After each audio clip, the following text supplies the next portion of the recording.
ఇప్పుడు అనలిస్ట్ చెప్పిన దానికి నేను బాధ్యుడు ఏంటని ఆ చర్చ నిర్వహించిన ఆయన అంటాడు. ఛానల్ చేసిన దానికి యాజమాన్యానికి సంబంధం ఏంటి?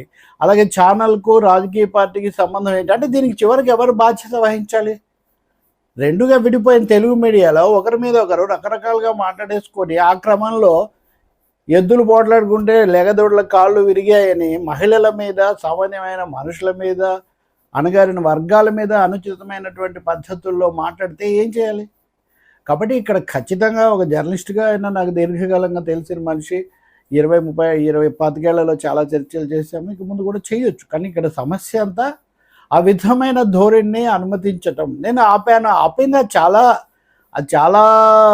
శుతిమెత్తగా తప్ప ఆగ్రహం లేదు. నేను నా వీడియో ఉంది, మీరు చూడండి. కొద్ది రోజుల కిందట ఇదే ఛానల్లో లక్ష్మీ పార్వతి వ్యాఖ్యానాలు చేసినప్పుడు ఒక కాలర్ అనకూడని మాటలంటే ఈయన ఎంత ఆగ్రహంతో స్పందించారో మనం చూస్తాం. నేను దాని మీద కూడా విడిగా చెప్పాను.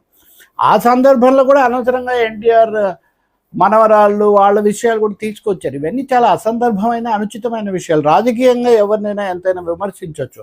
కొంతమంది పదే దీన్ని ఇంకెక్కడికో తీసిపోతున్నారు. ఈ డైవర్షన్స్ వల్ల ఏమి ఉపయోగం లేదండి.